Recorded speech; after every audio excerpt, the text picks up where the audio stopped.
नमस्कार मित्रांनो, धर्माच्या नावाने राजकारण करणाऱ्यांना हरामखोर, नालायक, नीच, भडवे अशा गोष्टी बोललो तर काही लोकांना एवढं ठेसलं की धर्माबद्दल नाही बोललो, धर्माच्या नावाने राजकारण करणाऱ्या नालायक लोकांना बोललो मी.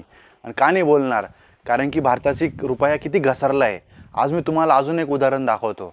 आज माझ्या हातात डॉलर आहे, $10.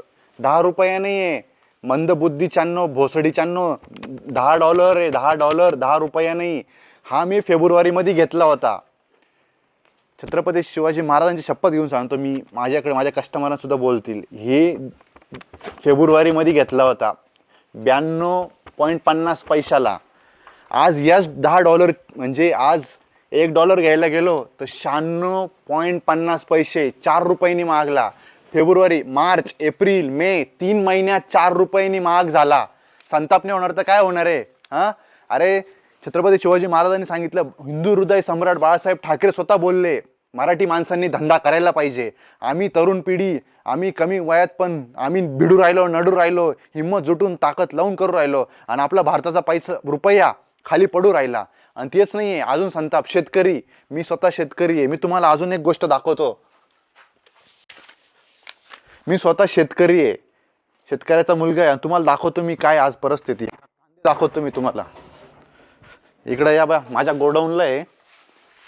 तुम्हाला मी माझे कांदे दिसत आहे, कांदे. थांबा, तुम्हाला कांदे दाखवतो. कांदे, तुमचा आत्मा आहे ना, काय तळतळ कधी करल काय माहिती भाऊ.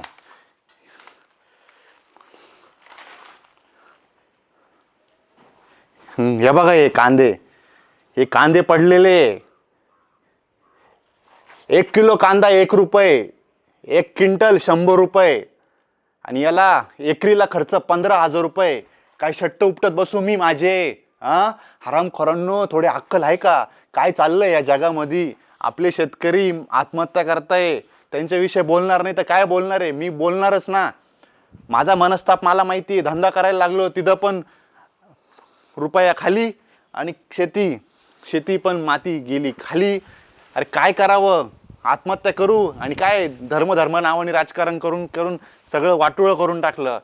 मी स्वतः धर्माचा, हिंदू धर्म, छत्रपती शिवाजी महाराजांचा दैवत मानणारा माणूस, छत्रपती संभाजी महाराजांसारखा एकटा निडल. कोणाला जर नडायचं असेल ना, एकटा नडल, पण वाकणार नाही, सत्य बोलत राहणार.